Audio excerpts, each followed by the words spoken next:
Podcast, we're joined by Leftsyde. We talk about Destiny 2, The Witch Queen, Elden Ring, Threat of Silence, and, of course, we've got Deals of the Month. All of that and more in this week's episode of the podcast.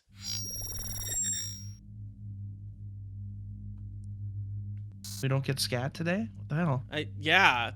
What the Mendacii. I had no lead in, man. I didn't know what was going on. I got a wrench thrown in my plans. The hell is Oh, going on I here? didn't give you the roll the intro. I'm sorry. Yeah, what the fuck?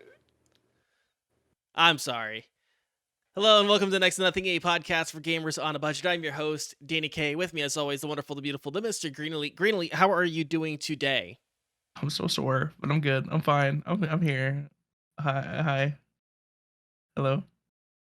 Hi. Oh, hey. Fine. There's nothing wrong with me. Everything's good. Just an immense amount of pain. Everything's on fire. We're also joined by the spooky and the ukuli, Mendacii. How you doing, Mendacii? Did you know that sometimes you can just throw up your entire being, and when you flush the toilet, it's gone forever? Neither did I, but I found that out this weekend. Sorry for not streaming. I'm great. How are you, Danny? I am doing pretty good. Pretty good. I was really struggling towards the end of my workday. Like I just fucking like smashed into a wall. And I on my way home today chugged a Mountain Dew. So I am jacked up on caffeine. Like in sugar. Just like I am ready to go. The only way I could be vibrating anymore is if it was an energy drink. You know what? 1 out of 10. I don't recommend throwing that up later. So just Ooh. keep that in mind. Yeah, that doesn't sound fun.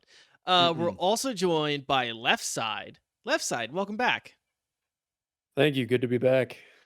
Leftsyde, for the kind folks who maybe haven't seen you on the show before or haven't had the opportunity to meet you yet, who are you, what do you do, and where can people find you?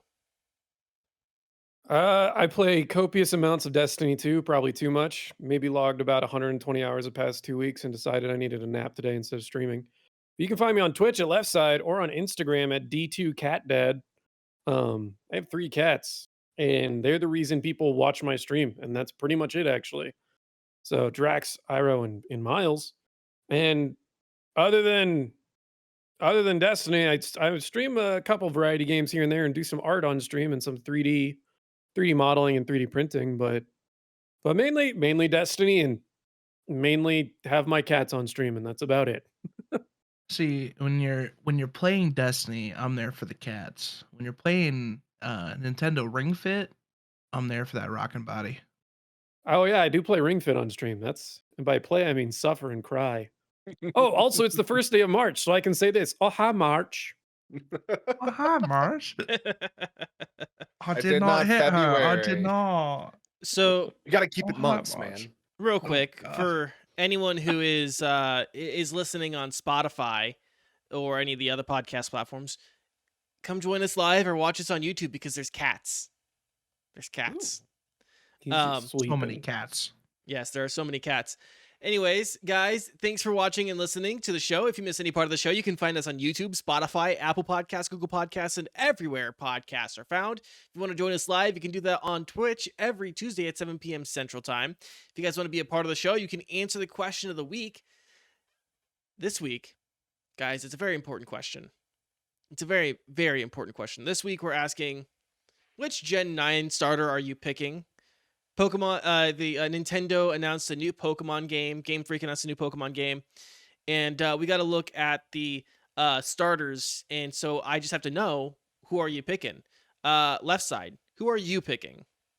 So originally I was gonna go with the little ghost pepper Tyrannosaurus thing, but the cat looks like Unikitty from Lego Movie, and I have to go with the weed cat or whatever it's called. I gotta. If they It's- don't call that cat catnip, I don't know. No. Like, they need a riot if they don't. I'll name it Catnip. That'll be the name. I'll name my starter Catnip.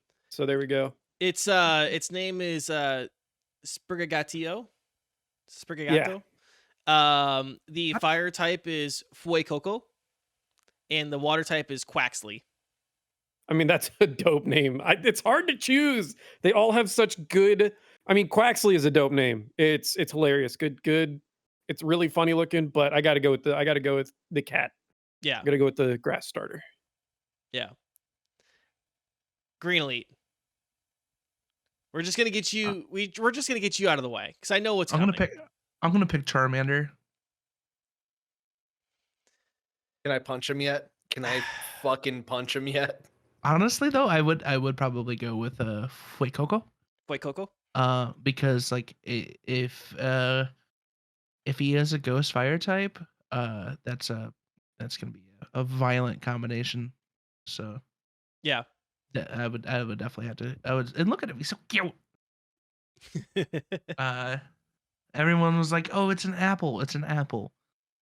It's a ghost pepper, and it's Yeah. great. Yeah. And it's not Christina Applegator." He even looks like he's wearing a skull mask on his face too. I think he's gonna be a ghost fire type at the end of his evolution line. Mendacii, how about you? So originally, I was definitely Team Weed Cat, and I might still be when I end up picking up Scarlet, which I already know I'm going to pick up Scarlet instead of Violet. Let's be honest. I think I might have to go for Coco, just because a Ghost Fire type sounds so sick. Quaxley, you're whack. Your hair, whack. Whack. Your name, whack. You're a duck, quack. Get out of here.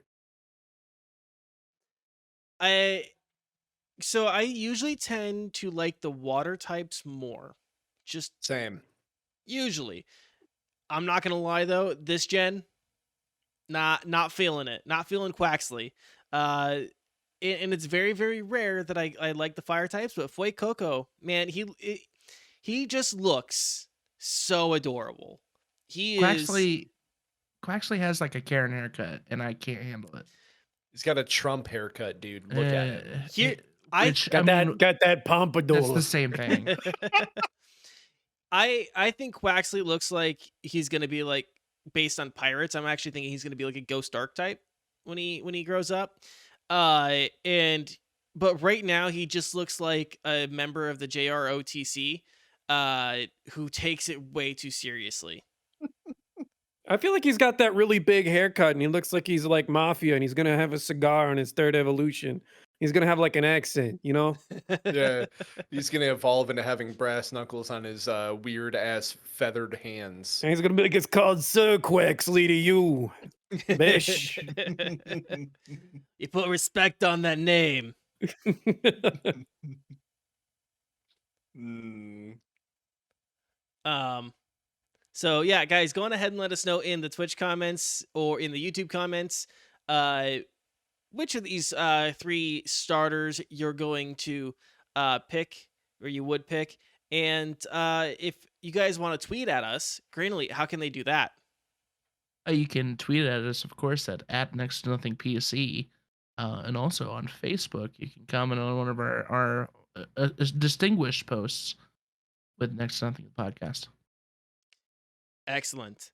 Well, I think that is the housekeeping of the show. Do we want to get into Destiny 2, the Witch Queen? Sure. Jump on in. Yeah. Green Elite, why don't you start us off? Okay, so the expansion for Destiny came out last week.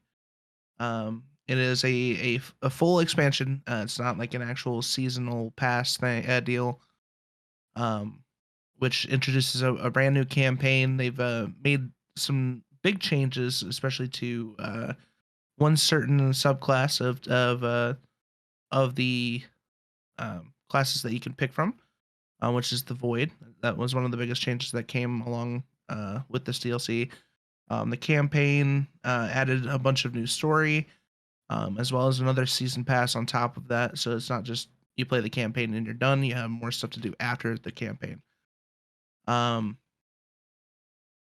They did introduce a version of the campaign where you can play at a higher difficulty, which is just legendary, which gives you more rewards, but also sets it as almost like a contest of champions style, where there's certain points where you have limited revives if you're playing with others, or if you die, you're done, and you have to essentially start that encounter over.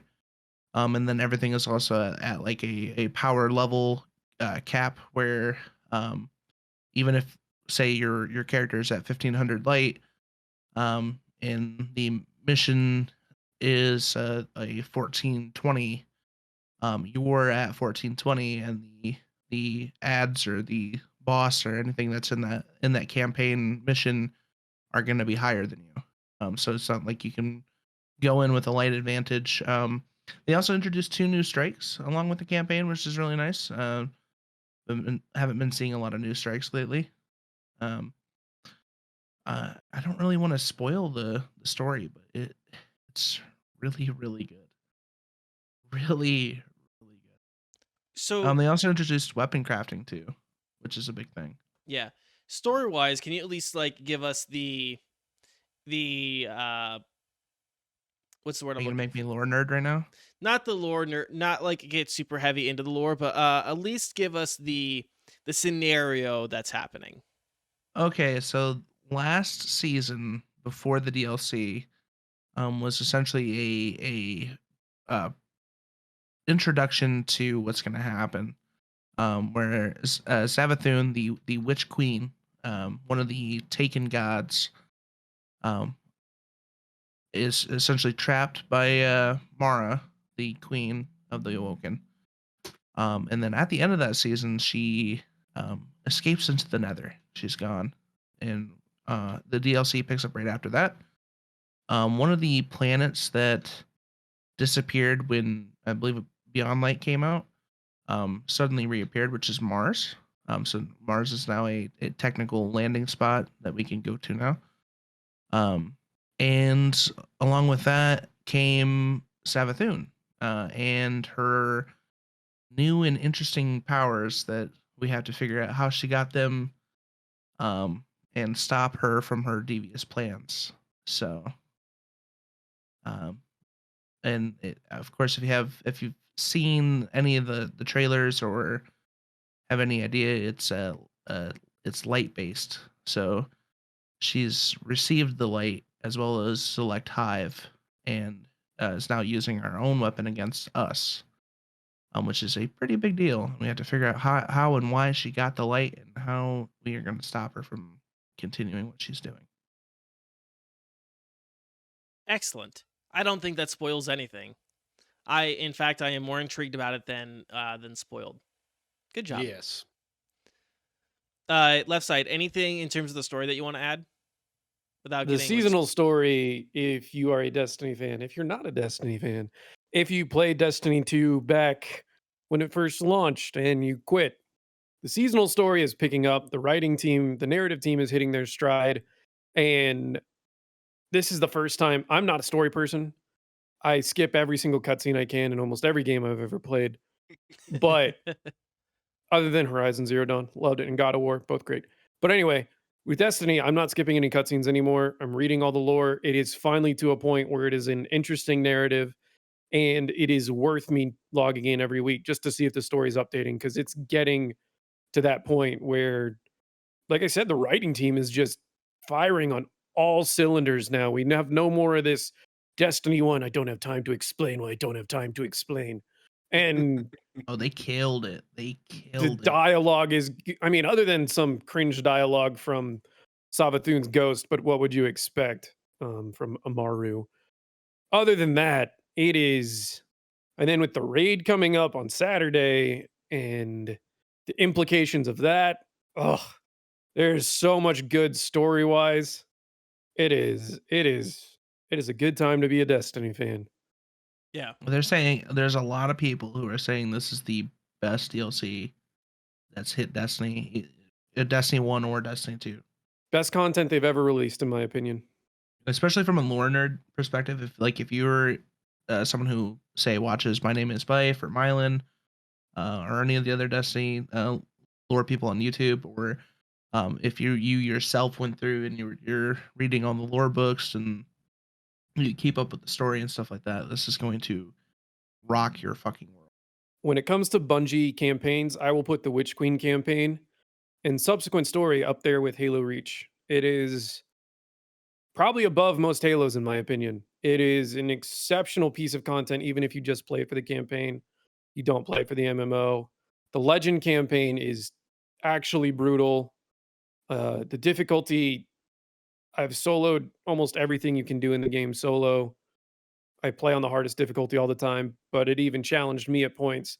Going through my second time was a lot different because I'm OP now, but it's a great campaign. The difficulty is good, the level design is good. And once you finish the campaign, there's a couple story missions with the season that are also pretty challenging, but extremely fun. So, single player story. I haven't touched PvP, I haven't touched Gambit, but as far as I can speak for campaign, weapon crafting, all that, pretty great. Also, I think they hit their highest player population total in Destiny ever with 1.7 million online at the same time, concurrent. So that's a lot of players. That's a pretty healthy game Uh, too. I think Destiny and Elden Ring were top of the sales last week. Like That top of doesn't surprise playing me. and top of the sales. Like it was massive.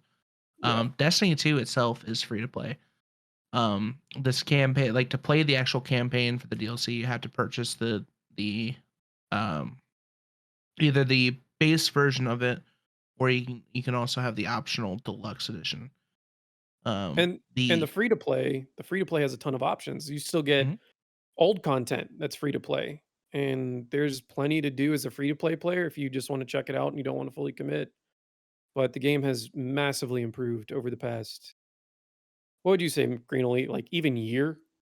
Yeah, I would definitely say like last few seasons have been pretty good. Um, Yeah. Not something that because I have my time with Destiny, and then like I flutter off to other games because I get bored. Um, but the last year has been it's been long. I've been sitting in and playing Destiny longer each time. Um, versus how I played in day one, year one, where I had a bunch of friends who were playing, and like that's all we did was play Destiny. The story wasn't great. The game itself wasn't great year one, but I had a lot of people playing it, so that's why I played it. But now, uh, yeah, I would definitely say like it's been increasing in quality for sure, and this DLC just absolutely takes the cake. This is I even when I was getting my ass kicked in legendary, like the first go around, like if I wiped like 6 times in a row, I was still having fun doing it. It was that good that it was nice to have like an actual challenge for the campaign, versus like, oh, you're a god, blast through this, you're fine. Yeah, and the rewards felt worth it for once too, Mhm. because it the first thing they did is they leveled everyone up if you're just starting the game to 1350 base, which 1350 is a number like 1 through 50. Let's say they moved everyone up to level 50 basically. And you can just do everything else that you're caught up to everyone now.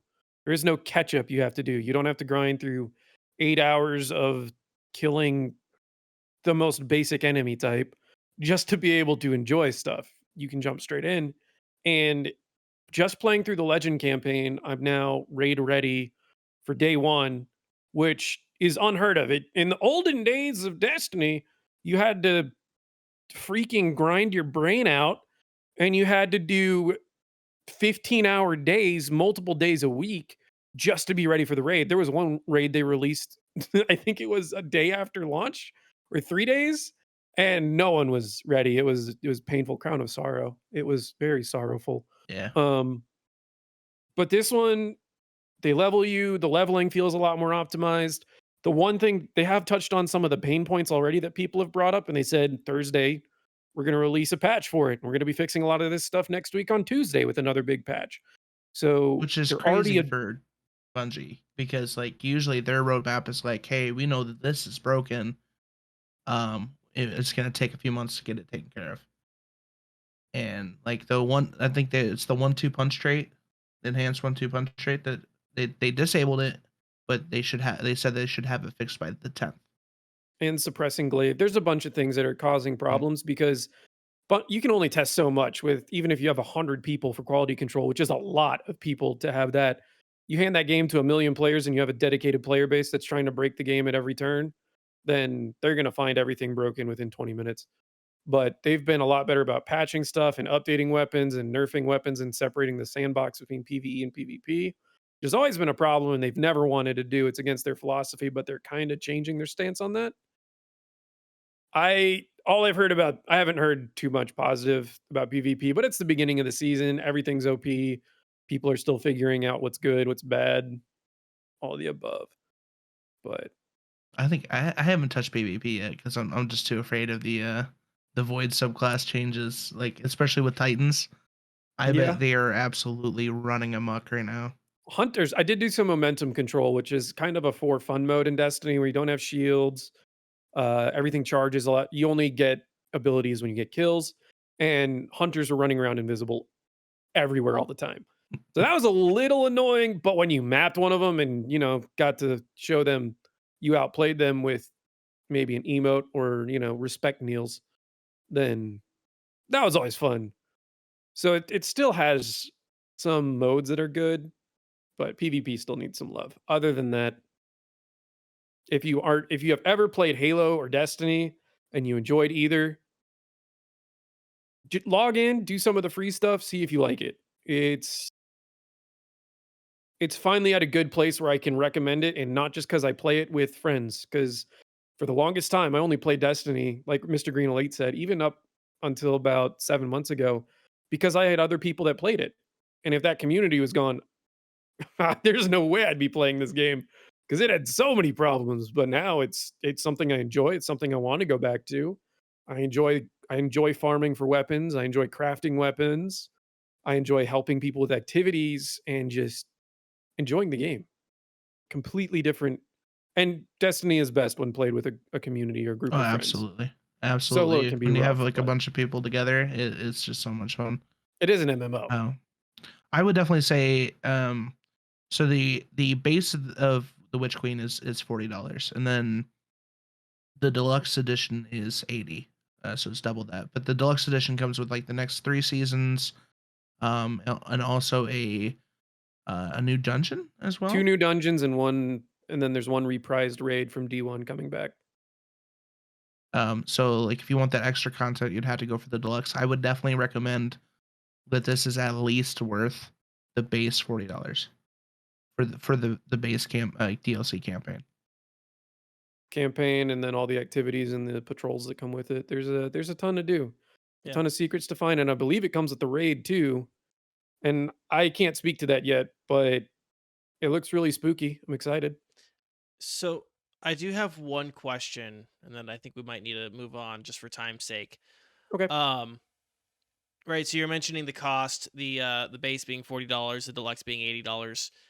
Um, w- for someone who is looking at this and like, I want to get into Destiny. This looks really good, but there are other packages that you would need to buy, right? What? Not necessarily. No. You don't need No. them. If you want them, you can Mhm. get Yeah. them. But you Destiny went with what's they called an a la carte mode. Okay. You don't even have to buy Witch Queen to buy the season. If you wanted to just play this season, which is $10, you Hmm. could do that. Okay. If you wanted to just play next season, $10, you can play just next season and just get that season pass. So it is free to play, but because it's an MMO, if you're gonna get left, you're gonna not get left behind, but you're gonna be underpowered, underleveled, not have the best equipment. Hmm. So try it out if you like it. It is an investment, but as someone who's played Elder Scrolls Online and a little bit of WoW and Guild Wars 2, playing an MMO is a hobby. It's expensive, Yeah. and Destiny is one of the cheapest ones I've played. Before the Witch Queen came out, I was at the point where I'm like, I don't want to give Destiny any more money. Now that Witch Queen is out and I've played it and I spent the money for it, Hmm. I am willing to fucking dump my wallet for Bungie, and like it feels bad, but it feels so good. Like it Yeah. was just so so much quality. Like this was an amazing expansion. It renewed my faith in Destiny 2 and where it can go. Yeah. In the future for sure. Gotcha. Anything else Destiny 2 related? I just saw that comment in chat about the content vault. Content vault sucks, but I'm gonna be honest. Everything they vaulted, I hadn't touched for about 2 years because the stuff they vaulted in this most recent update, Tangled Shore had been out for 3 years now. So I do miss some of the raids, but they said they'll be bringing them back once they fix the infrastructure, so they can. One thing Mr. Greenlee alluded to earlier is they fix bugs a lot quicker now.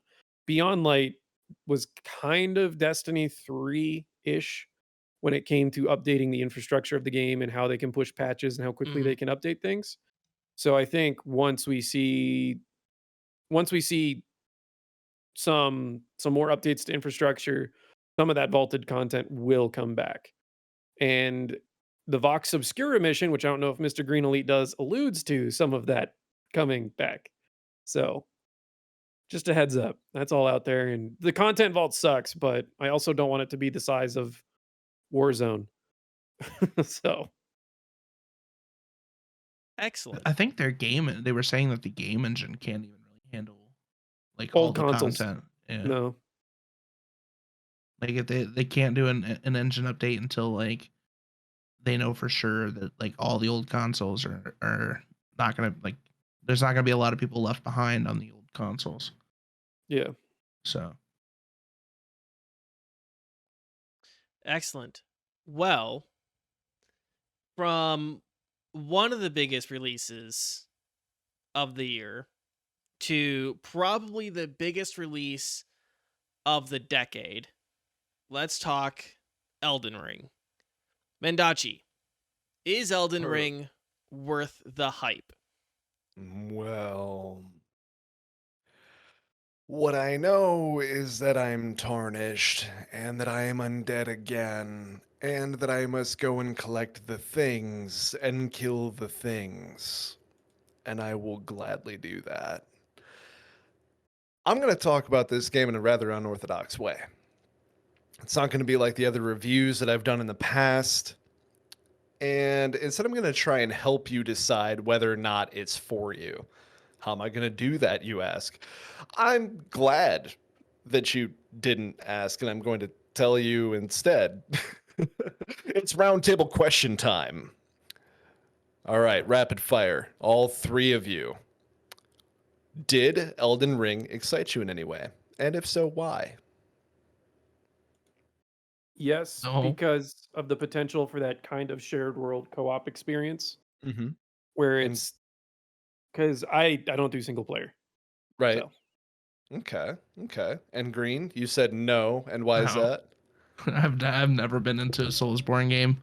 Okay. The Okay. only like Soulsborne S game like I have ever really like was like, wow, this looks kind of cool is Sekiro. And I haven't even Okay. picked up Sekiro yet. Okay. All right. Danny? Real quick, I think the only Soulsborne game that Soulsborne like game I've ever seen Green play was Mhm. Jedi Fallen Order. Because it Okay. was fucking Star Oh, yeah. Wars, dude. It was so I'm just- fucking good. I'm just mentioning it. For me, no. I'm in the same boat as Green, where Soulsborne games really don't interest me that much. I think it's The the vibe.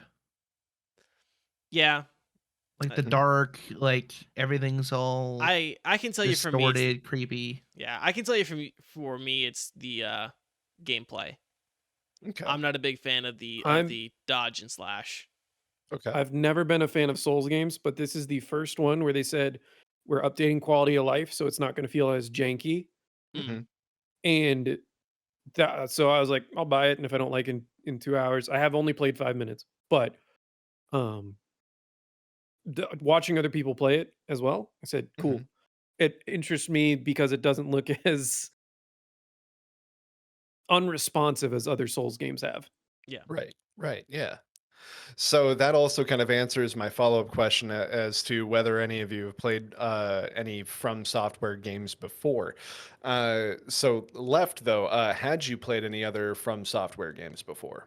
Dark Souls 2 for about an hour and a half, and then I threw my controller across the room and said, that was about a year ago I played it. So it was just Right. quality of life problems. I was like, no, this is Yes. stupid. This doesn't work right.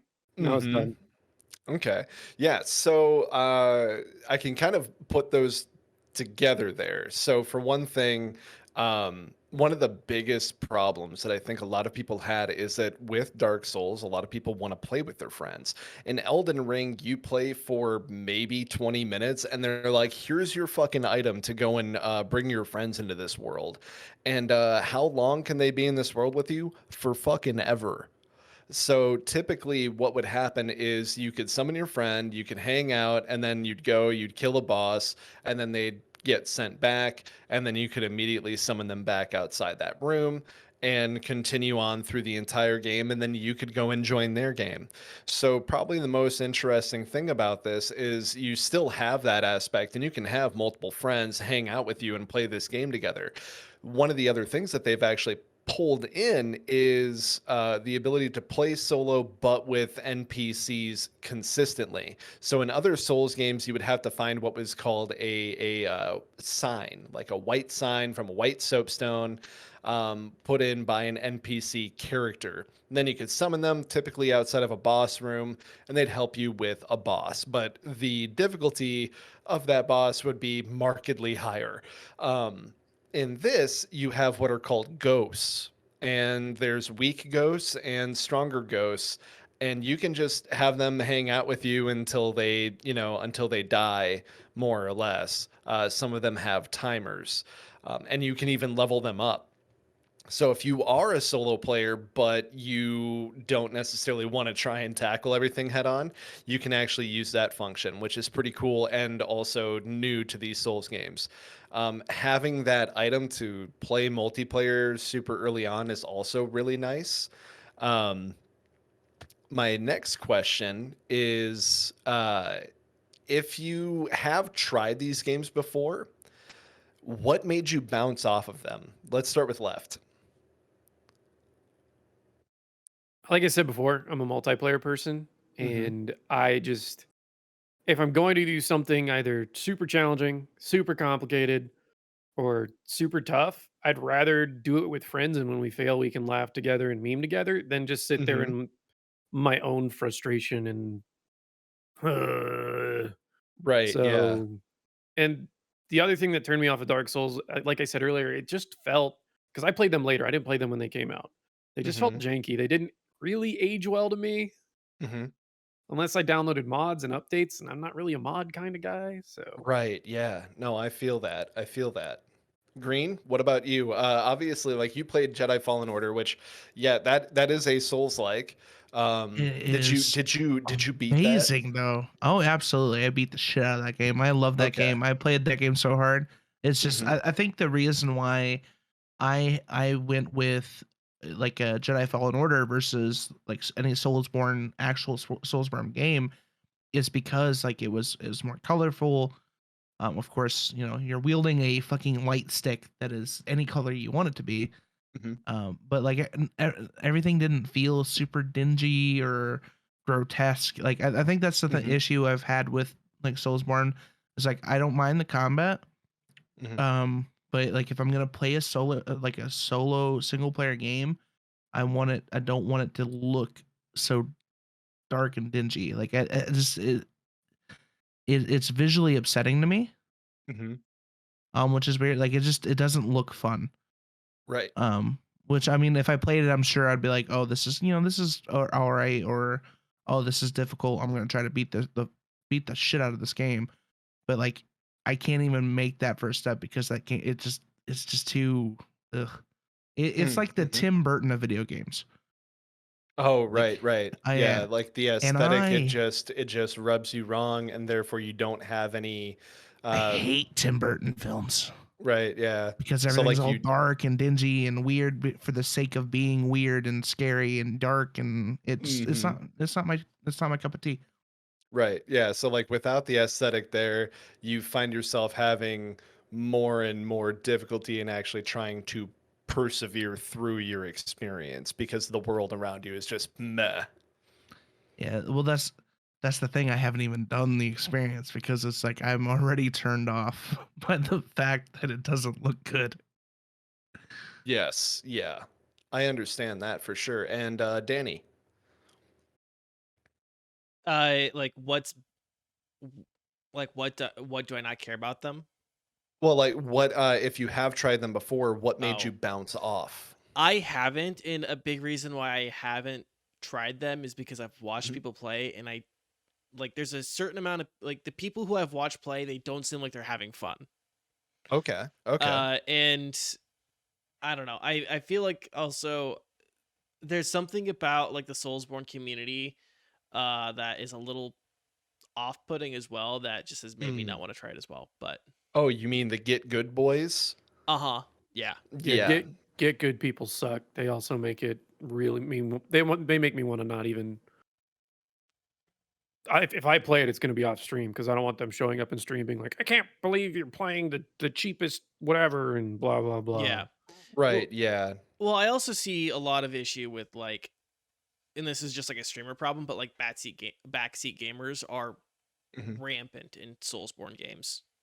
Okay. Yeah. But No, yeah, like those are like super viable, honestly. And if this would actually get through the beginning intro, you guys will see that this game is actually fucking magnificent. And the first like after you get through this kind of trial area, you are in the most brilliant, bright, green, wide open pastures, variety of environment that has been in any Souls like game ever. It's insanity. Um, so like as far as your aesthetic thing goes, it is fucking Breath of the Wild types of bright and green and shimmering. And like there are still undead, trying to shove their swords through you. There are beasts trying to gnaw on your bones. Thank you. Yeah, so like you could see like the brilliant verandas and bright green grass. I actually went with the lowest level that you could start out with. I started as a wretch so that I could level up more. So you start out with nothing and a club, and it was awesome, dude. I was like, what is this? What is this wildlife? Not everything in this game wants to kill you anymore. This is insane. The world is alive. It is a fucking different world. 110%. So not only do you have a history and a place that's kind of been built by George R. R. Martin that feels like a fantasy realm, it plays like it too. So if that is enough to at least get you somewhat interested, Green, perhaps.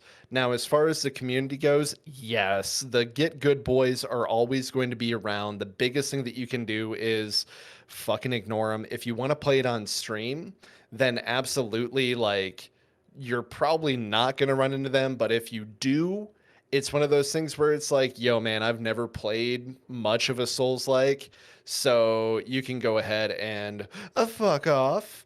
Um, and let me do my thing. That being said, there's 210 different ways to play this game. Um, and if you're watching on stream right now, I'm actually trying to fight a guy right out of the gate at the beginning of the game with just a club.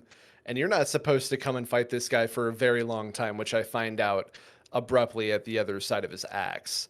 Um, and the whole get good thing came from a terrible campaign that they started with Dark Souls 1, the Prepare to Die campaign, and it has been a mar and smear on the series ever since.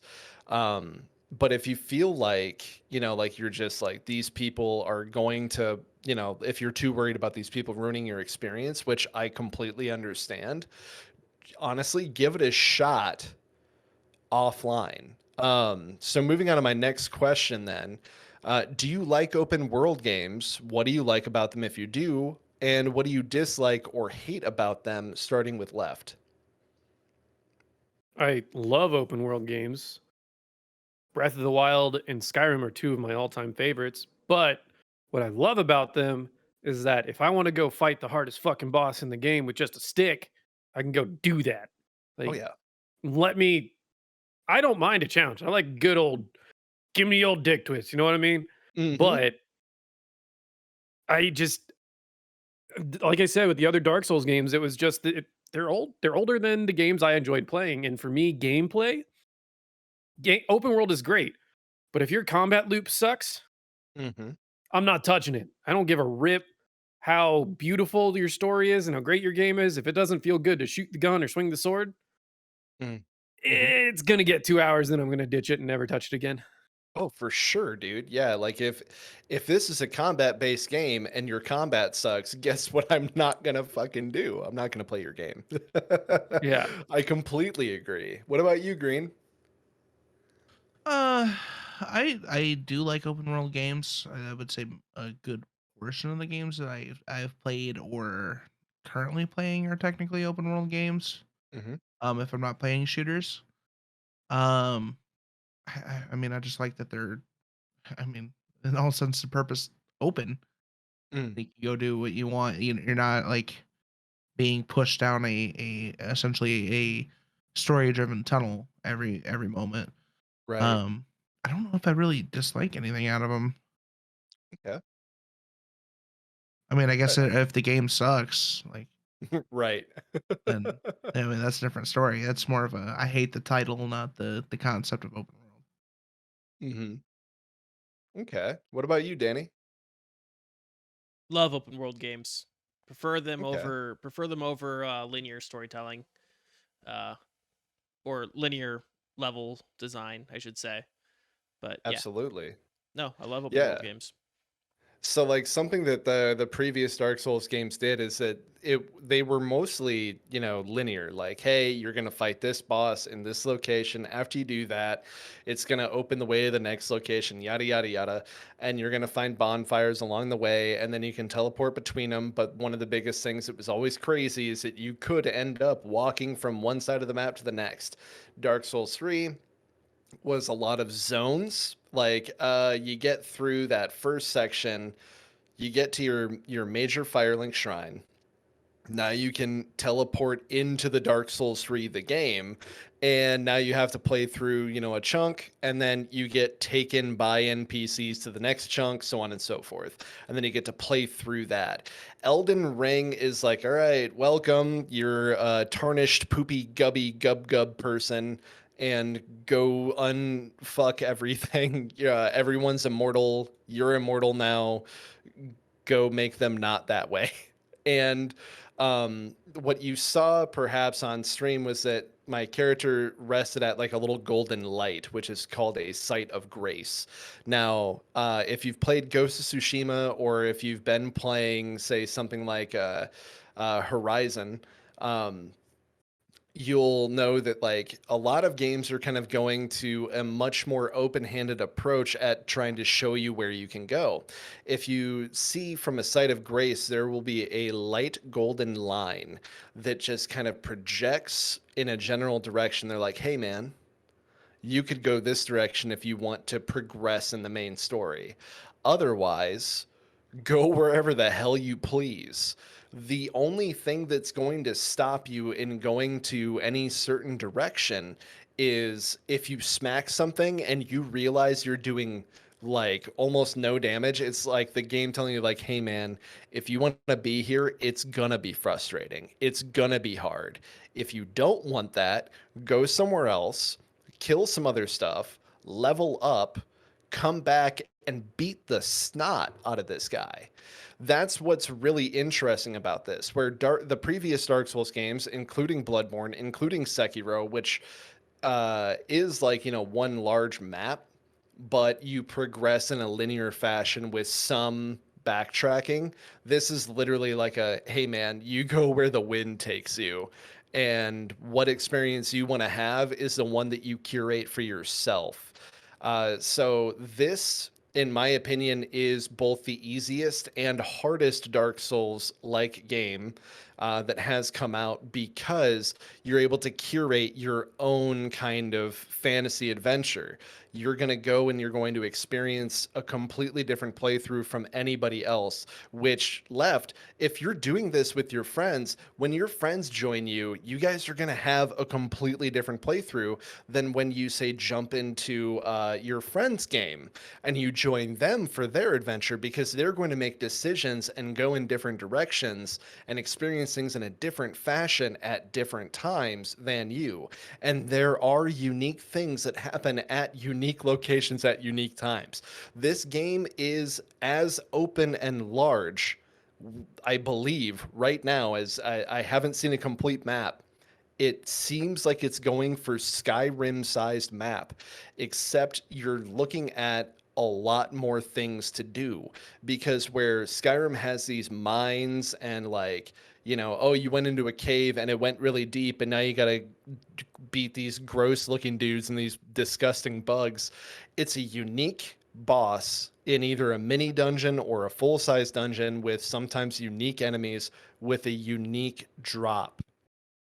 And so when you're playing with your friends, you can be like, hey, let me take a screenshot of your map real quick. I'll add that to my little folder so that when we go to my game, I'll know where to find, say this katana or something like that. Like, that's super sick.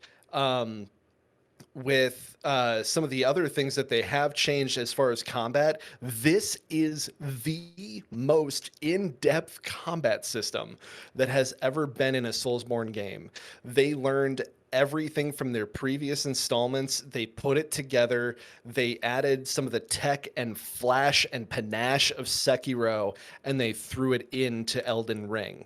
So you have different weapons that all have different art styles of how they fight, and then you can also upgrade them in different fashions, whether you want them to do a certain type of elemental damage or you want them to scale with a certain stat. Like, if you want a giant wooden club to scale with your how devoted to faith, which is one of the stats that you can build, you can do that. It's one of those things where you can literally build the character you want to. The starter characters that you can start with are also incredibly more diverse than all the previous Souls games. In fact, including something akin to a Viking, as well as a full-blown samurai that starts with an arsenal of weapons and full suit of armor. It's uniquely Elden Ring, but at the same time, the amalgam of all of everything that From Software has actually put together. Um, so let's move on to the next question before I get a little too heady here. When you're met with a challenge, do you push through until you succeed, or do you get frustrated easily and not have fun? Follow up to that, when you're met with those challenges and you do push through, how do you feel afterwards? Let's start with Left.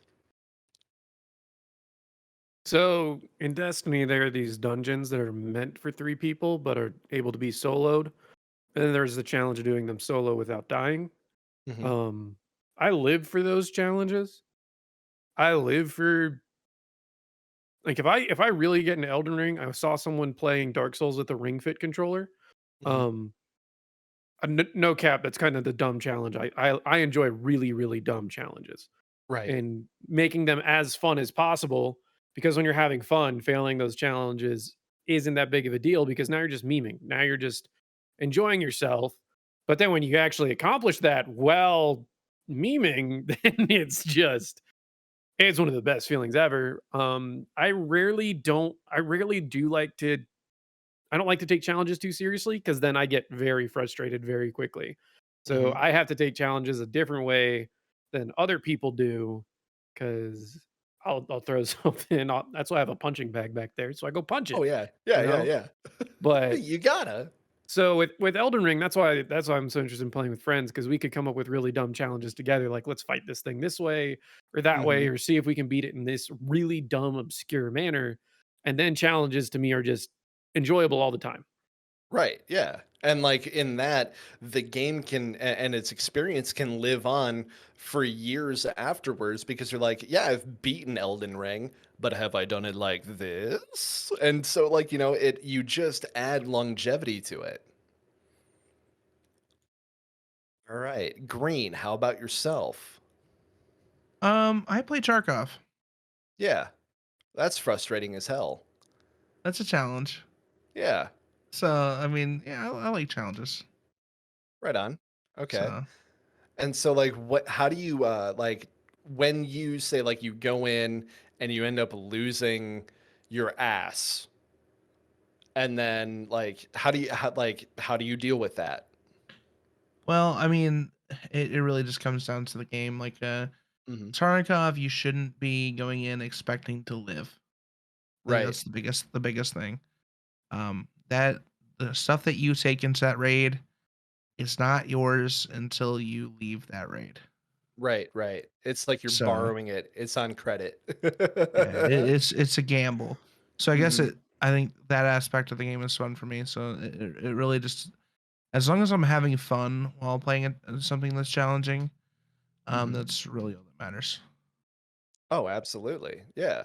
If I'm not having fun, I'm not doing the challenge. Okay. All right. And then afterward, like when you do succeed, you feel pretty fucking good. Yeah.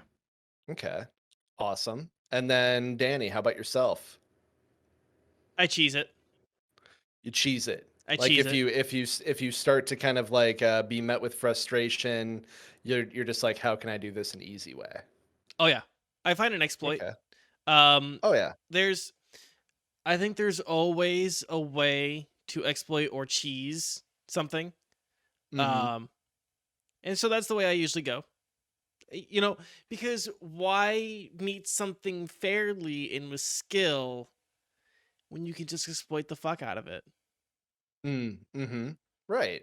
And I mean, like honestly, like if you're not having a good time, then what's the point of bashing your fists against the wall?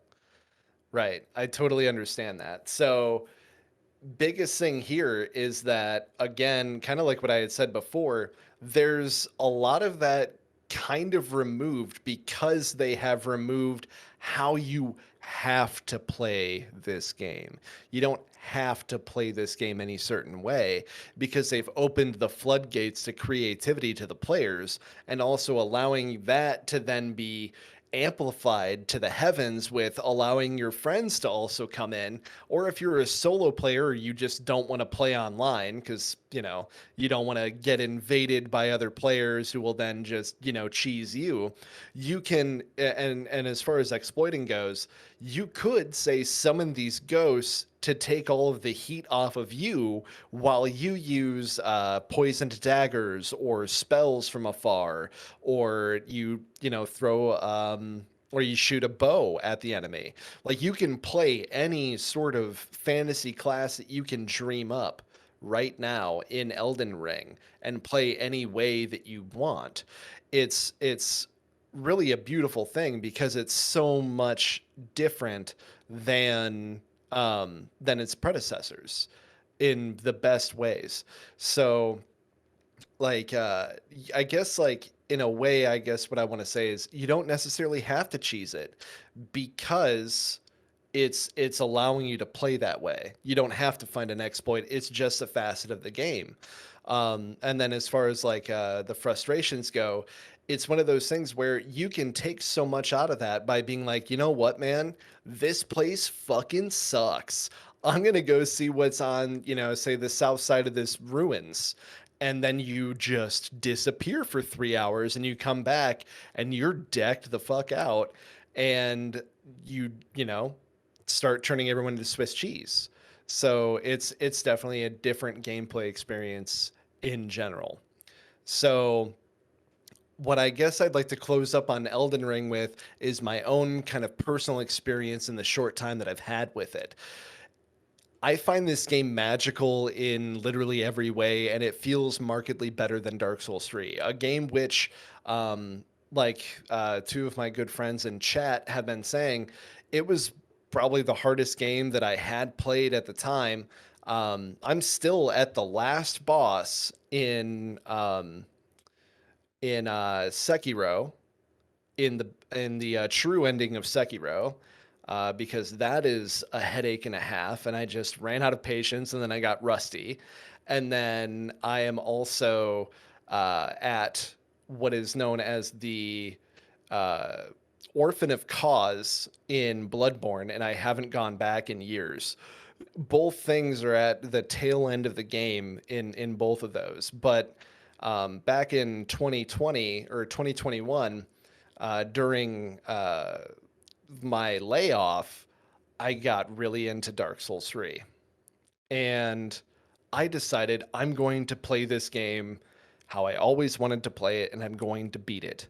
And so I made a giant greatsword build, and I decided that to pretend that I was Guts from Berserk, and I beat the game almost 3 times in a week. I ate, breathed, and slept, and had so much fun with Dark Souls 3. And I can see myself doing that with Elden Ring. However, this game is so large and has so much content that I think that we could see people putting in 100 hours on one playthrough to complete everything. And I'm not pulling that number out of my butt. The combat again is exceptional. It's better than any title that they've previously released. You can feel the experience of the dev team that they've earned across their previous titles and were exceptionally victorious for their efforts. It's being described across the board as being the essential Dark Souls 4, 5, and 6 put together in one game. Not just in development, execution, and improvements made upon others, but also in size. As I said before, Elden Ring may very well be the size of Skyrim. We're not entirely sure yet.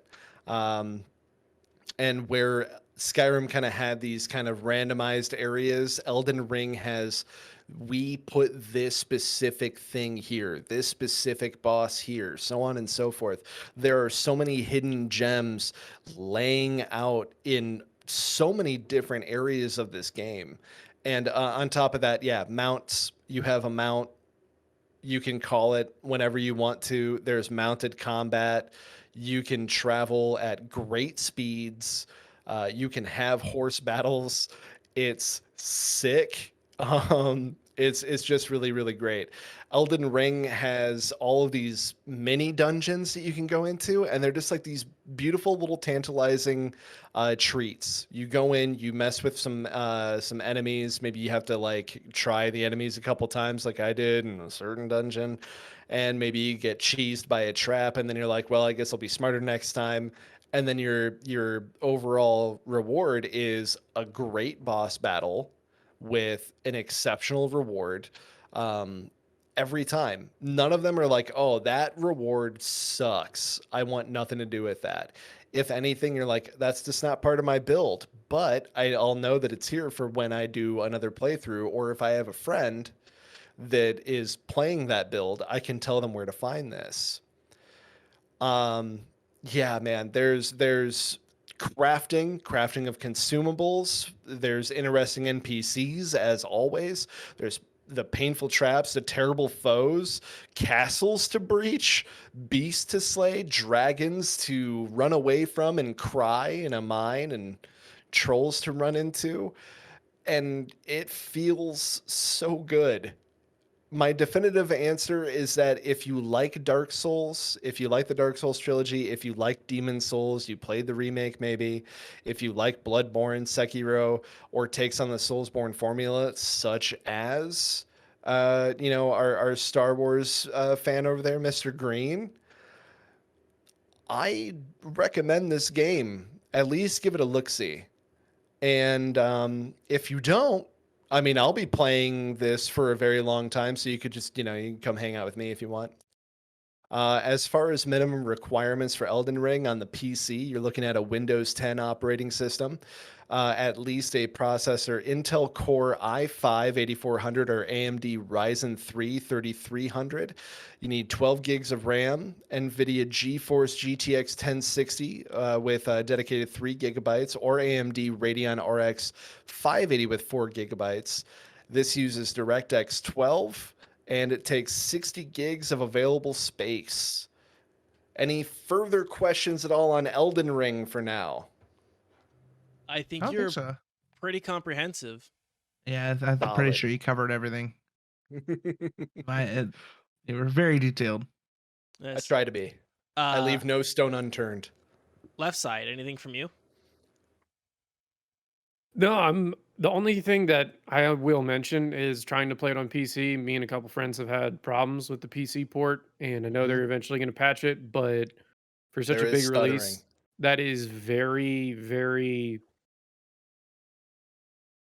not cool. Mhm. I don't know what to say. It's very disheartening to be excited to play this game in a series that I'm not normally a fan of, and then go to play it, and I can't even adjust my sound settings with a mouse and keyboard. I have to use a controller. I can't click the B button, or I can't use escape, or I have to find a button to go back. Yeah. Mhm. So those problems are they need to be ironed out within a month, or because I'll play on a controller. That's fine. I used to play everything on a controller, but I went to play last night, couldn't do anything with the mouse and keyboard, and said, "I'm going back to Destiny." Right. Yeah. I had no idea about the controller issue because I play almost everything with a controller. I Y- have known about or heard about some stuttering issues here and there. There is pretty much no issues as far as that goes with the PS5 version, of course. So if you're a lucky fellow who ended up with a PS5, you can enjoy that locked frame rate and not the issues that I think are DirectX 12 related question mark. They are. all It's 5 of you. all DirectX 12. It's all that's caused so many problems with so many games. I'm surprised they don't have a DirectX 11 option selectable. That's also kind of befuddling for such a big release. Hmm. Yeah, there's this like ridiculous 23-step process that people have put out like, hey, you can go into NVIDIA GeForce and change this. You can go into your Steam launcher and make it so that things launch with DirectX 11. There's all sorts of dumb bullshit. Pretty prominent streamer that I enjoy, Wooly Versus, said that like he went through and tried to change all of that. He did 15 different things, and he said that they were still having some issues with some stuttering at times. So I think that they are switching their Let's Play to a PS5 version. I myself have had a little bit. I think that we saw some of that on stream, but I'm gonna try and push through because I've still just got a PS4, and I Hmm. really want to play this game. Yeah. I think that's our a really comprehensive look over Elden Ring. Do you guys want to take a quick break and be back in 2 minutes? Yes, sir. Yes, sir. All right, Sure. let's be back in 2 minutes. Stay right there. Hello, Danny is being lazy and has decided to have a text-to-speech robot record this message for you instead of doing it himself. He wants you to know that you can help support the show by telling your friends. Telling your friends about the show helps us grow and help more people save money while gaming. It's also free. You can tweet about us, share us on Facebook, or even send a message directly to your friends and family with a link to the show. Don't forget to like and subscribe on YouTube or leave a comment. That helps tell the algorithm that you like this kind of content and would recommend it. Thanks for watching and listening. The show will resume in just a few moments. PS Green Elite has bad taste in Pokemon. All right, guys, thank you for letting us take that break. We are back. Mendacii, Heyo you, again. my friend, have been busy. Very. Go on ahead and tell us about Threat of Silence. Sounds good. So, as many of our listeners and of course my hosts know, I frequently suffer from night terrors, nightmares, and have had a love of horror movies since I got over my ulcers from watching M. Night Shyamalan's Signs as a youngster. I have a very special place in my heart for horror games as well. What I haven't shared before is that I also have a love for mental health studies, and I'm passionate about mental health services for those in need, which is why I'd like to talk to you about what I got up to last week. I took a look at and playtested a game by the title of Threat of Silence, being developed by Heather Nunnelly from Alternate Games out of Austin, Texas, on Thursday of last week. To take this straight from its newly published but not yet launched Kickstarter page, I quote, "This is a horror game about schizophrenia. Its goal is to educate others on the sickness. Thread of Silence is a genuinely intriguing take on gaming that puts you in the shoes of someone suffering from a mental break due to her schizophrenia. Our main character, Claire, has run out of medication, and why she hasn't gotten any of her medication refilled is not given to us. As the days go on, her reality becomes more and more nightmarish and twisted. The hardest part of this experience is witnessing Claire accept this nightmare as fact, and her idea of what is too far-fetched is let go to the wayside. This may seem incredibly difficult to do or believe if you're not someone who has dealt with mental illness or have been close to someone who has. Thread of Silence and schizophrenia alike teach us that perception is reality, though the difference and fear comes from where they differ. With schizophrenia, your brain may perceive auditory and visual hallucinations and accept them as reality, no matter how terrifying. Thread of Silence tells you that if you wish to see how Claire perseveres, you will have to accept her perception as reality, no matter how terrifying that reality or the repercussions of your actions may become.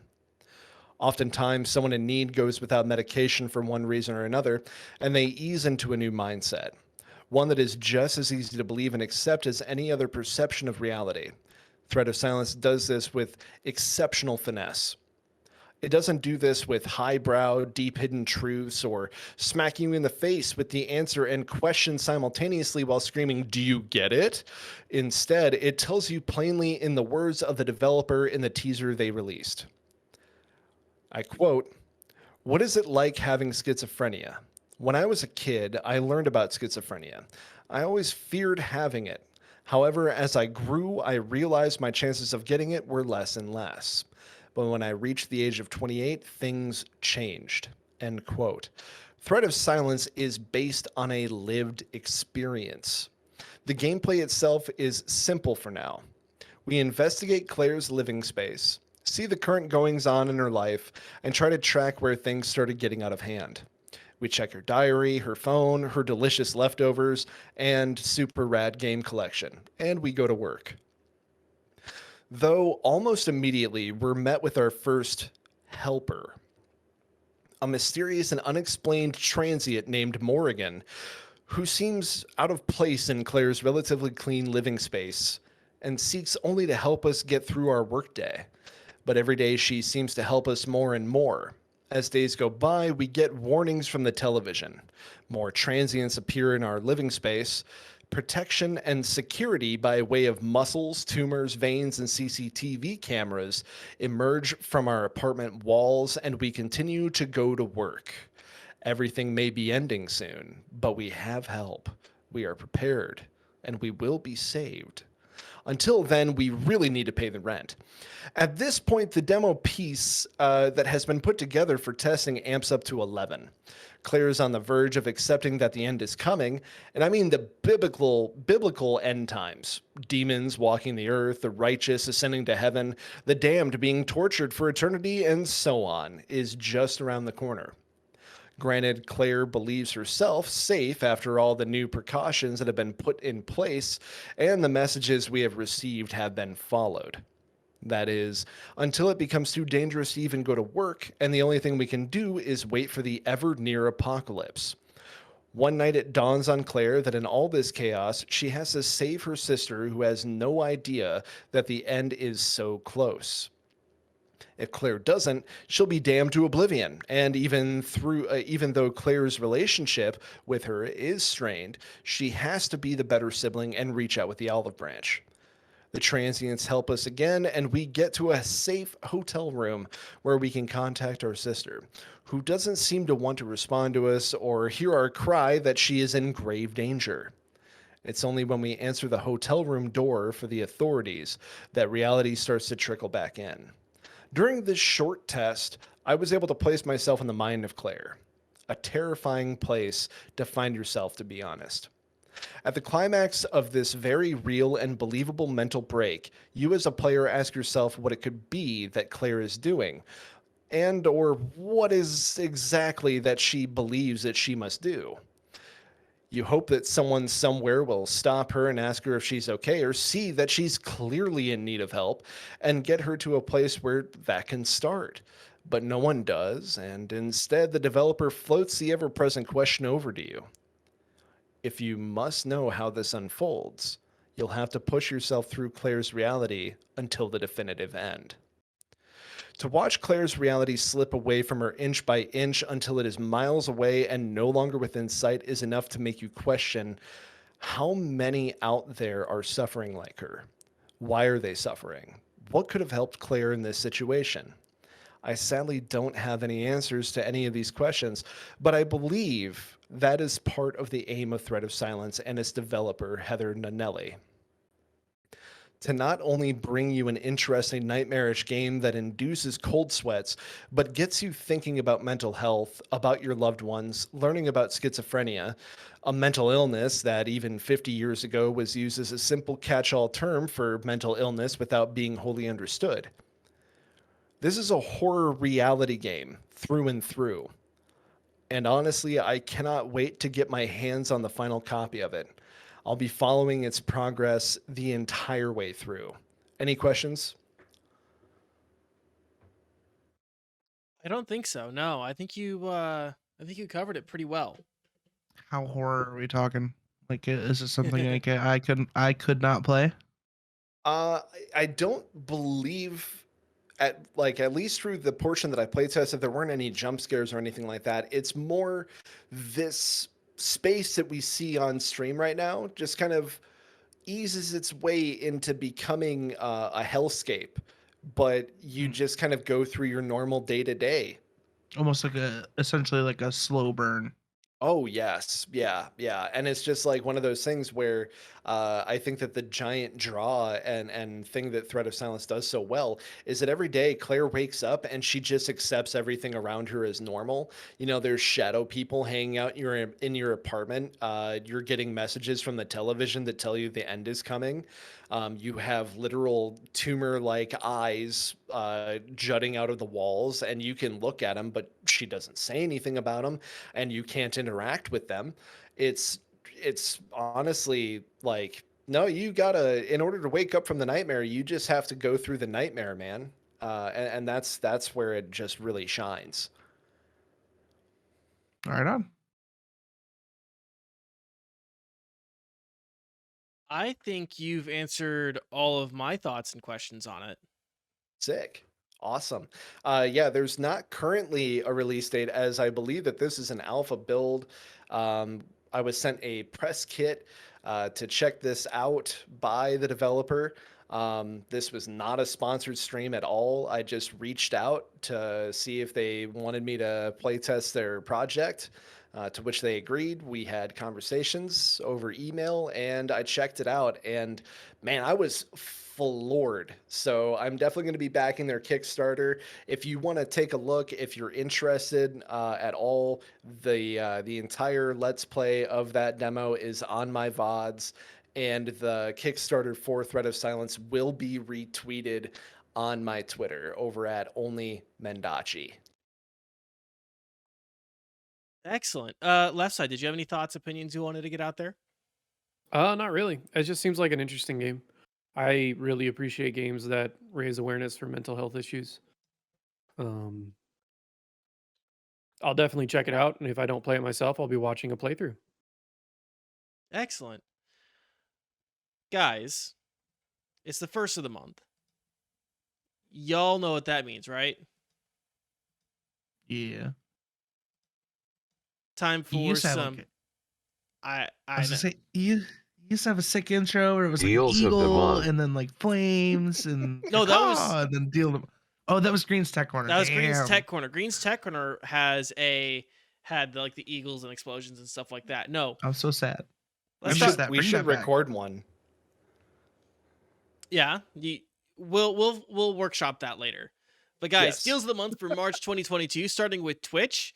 If you are Prime with gaming or have like Twitch Prime or whatever, these are the games you can pick up this month: Madden NFL 22, Surviving Mars, Crypto Against All Odds, Look Inside, Peter Quest, Steam World Quest, Hand of Gilgamesh, and Stillness of the Wind.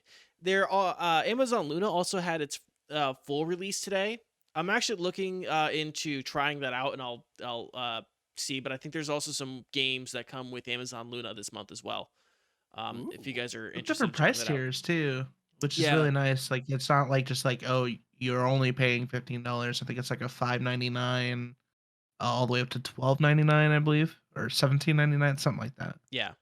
I'm very interested in looking at it for the main reason of will it be better than Google Stadia? Um, but yeah, so that's what you can get for Twitch Prime right now. Humble Bundle, which of course we are Humble Bundle affiliates, so always take anytime we mention Humble Bundle with a grain of salt. You can pick up the Sid Meier's Ultimate Collection that ends on the 9th of March.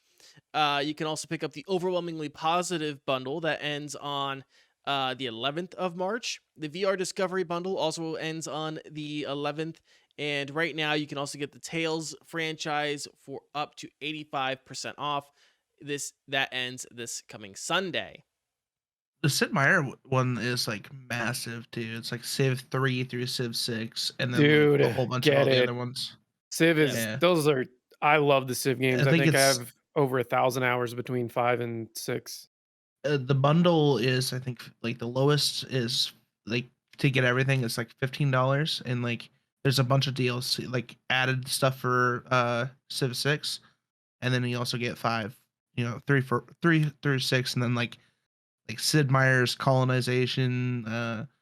There's Like, Sid Meier's Pirates. That's a fun yeah, one. And there's a Civ 6, they're bunch. doing a ton of free updates for. There's actually a fun little mini game Pirates mode where it's like a 20-30 minute game max. So instead of 20 hours, you're just playing. And man, if you can afford it and you like strategy games, you were an Age of Empires kid like me, I highly recommend checking out Civilization. Super fun. Yeah. And then looking at Epic Games, it looks like there's going to be 3 games. Am I seeing this right? Um, Black Widow recharged, Centipede recharged. Oh no, I'm sorry, those are freebies. Um, you can pick up. Why am I struggling to find this? I'm actually gonna move on to Fanatical. Greenlee, can you find the Epic real quick? Because I think I got that wrong. Let me go. Um, Yeah, 1 second. So a couple bundles from Fanatical that you can pick up right now is you can get the Killer Bundle 21, and that starts at $4.99 with games including Cobra Kai, Survivalist, and Far. You can also get the Build Your VR Ultimate VR Bundle number 2, starting from $8.99, including Contractors with the $sign, Fuji, and Doctor Who: The Edge of Time. And then there's also the Platinum Collection, and that starts from $9.99 with games including Filament, Supraland, and Skeletal Avenger. Yeah. And then what'd you find for Epic? Sorry, I kind of goobered that up. I thought I had it No, right. it's fine. I'm trying to find it. It looks like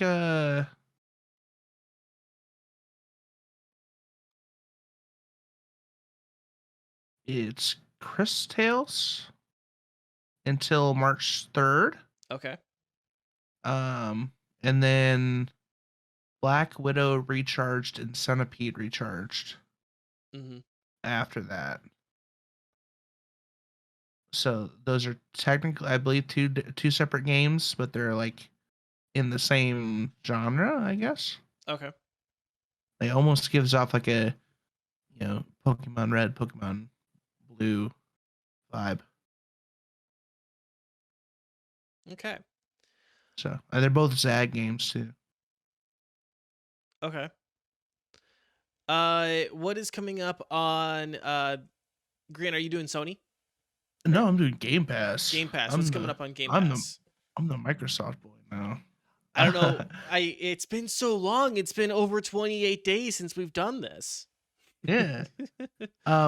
So for March 1st on Cloud Console and PC, we get Far Changing Tides. Microsoft Flight Simulator is coming to cloud gaming on March 1st as well, which is today. March 3rd gets Lightning Returns, Final Fantasy 13 Cloud, console and PC, Kentucky Route Zero on March 10th, as well as Lawnmower Simulator for Xbox One on March 10th. Marvel's Guardians of the Galaxy, which is I think a pretty big one. Like a lot of people really like that one. That's also March 10th for cloud console and PC. Young Souls comes on cloud console and PC as well on March 10th. There are a few games that are leaving as well, which is Nier Automata is leaving on March 15th, as well as The Surge 2, Torchlight 3, and Fogs, which I've never heard. But there are some games that are leaving as well. I think the biggest one is Surge, or not Surge, Nier. Excellent. Mendacii. Heyo. What you want first? You want Sony? You want Nintendo? Let's go Sony first. So Sony has two major sales going on right now. One just kind of pops up when it feels like it. Big in Japan is currently going on. And I'm just going to go ahead and keep it trim, keep it proper. We're going to talk about big games that'll get you a lot of play time for a lot less money. So we've got Final Fantasy X 10-2, skip the 10-2 if you could. That's $12.49 right now. We have Bloodborne for $10. Hell yeah. And of course, Yakuza is always on sale. You should check that out. That's $10. Evil Within and Evil Within 2, you probably slept on them. At least check out Evil Within 2 and watch a YouTube video about the Evil Within. The first one being $10, Evil Within 2 is $15.99. There's like 15 pages of Big in Japan. You could probably find something. The regular deals, though, we got Demon Souls for $39.89, but remember, that's only on the PS5. However, you could grab a PS4 or PS5 version of Resident Evil Village for $30. You could grab Aliens Fireteam Elite, a game that I talked about way back when, for $27.99 right now, and you could probably get some pretty fun time on that. Otherwise, Back 4 Blood is also on sale, Deathloop. If you have a PS5, Returnal is pretty cool looking, and that's also on sale. It's for $49.69, which doesn't sound like much of a sale, but it's 30% off from its $70 price tag. Otherwise, you got all sorts of MMO stuff. So if you like Elder Scrolls, neat, or Black Desert, Nintendo coming Wait, in hot. wait, What? What? If you have PlayStation Plus, Yeah. you get 50 free packs on Yu-Gi-Oh! Master Duel. Don't forget about that. So if you have PlayStation Plus and you're playing Yu-Gi-Oh! on your PS5, and then the free games, there's the Ghost Runner, Ghost of Tsushima for PS5 and PS4, and then Arc and Team Sonic Racing for PS4. So If you have PlayStation Plus. Important note, the Ghost of Tsushima is their multiplayer. It is Ghost of Tsushima Legends. Mhm. So there is a lot of aesthetic stuff in that you, or like, I guess, cosmetic stuff that you can only unlock in that through story progression. So if you have the game, cool, but you have to beat it all the way through to get everything. Ghost Runner, do not. It's PS5. Maybe they changed it. This game is impossible to play with a controller because it deals with parkour. You need to be able to spin that mouse around. Otherwise, Ark Survival Evolved is fun. That's about it there. So Hey, let's if people move on. like Ark and if people like Yeah. Ark and Sonic Racing, I mean, then, it's free. You can pick it up. It's Yeah, free. you It's could try free. it. You could try it. Well, it's free if you have PlayStation Plus, which Right. honestly, if you have a PS4 or a PS5 and you're playing online with friends, you probably have Plus. So Right. it's free. Yeah. You could check it out. Nintendo is kicking it old school with a massive Doom sale. I'm talking 93 Doom, Doom 2 Classic, Doom 3, Doom 64, Doom 2016, Doom Eternal, the Doom Slayers collection, and the Eternal Deluxe Edition. All of it's on sale for $67 off, 50% off for like regular Doom, making it $2.50. So like all of the Doom, Doom 2, Doom 3, Doom 64, those are all $2.50. 2016's $10. Eternal by itself is $20. You could grab the Slayers collection, which is, I believe, all of the DLC, maybe? Let's check it out. But that's 1749. And let me just do an age verification, I guess, because this is pretty heavy stuff. Ooh, I don't know. Oh, this is just Doom, Doom 2, Doom 3, and Doom 2016 as a package. Okay, so you just do that instead for 1749, and then the Eternal Deluxe Edition, which will come with the DLC that takes up right at the end of Eternal. Otherwise, the parts 1 and 2 of Ancient Gods are also 50% off. There's other trash in the Nintendo sale that's been there for the past 2 months. So I'm going to go ahead and neglect to talk about it. Excellent. Any other sales or deals that we want to mention? I can't think of any, man. Leftsyde? I also cannot think of any. All right. I think that we can wrap it up then. Am I right? I think so. All right. Leftsyde. Good buddy, good pal. Go on ahead and tell the kind folks out there who you are, what you do, where people can find you, and anything else that you want to plug. So my name's Leftsyde or Jason, but not left Jason side or anything like that. Hey-o. I'm on twitch.tv/left_SYDE. I play Destiny. I play Halo. I play 7 Days to Die, where you can summon zombies on me and use Twitch integration to make my life miserable occasionally. Those are fun streams. And I do art, emotes, all that fun stuff. So if you like art, you like Destiny, you want to come hang out, maybe play some other games. I have really cute cats. That's the only reason anyone ever comes to my stream, to be honest. 3 of them. They're all adorable. You can feed them treats with channel points. Aw. That's you can find me. Other than that, I'm on Twitter, Leftsyde, same on Leftsyde, and Instagram at D2CatDad. I need to start updating that some more. But I don't really have anything to add other than if you have the $15 and you like strategy games, go get the Sid Meier's Civilization bundle. It's fantastic. A lot of even those old games are still super fun. That's all I got.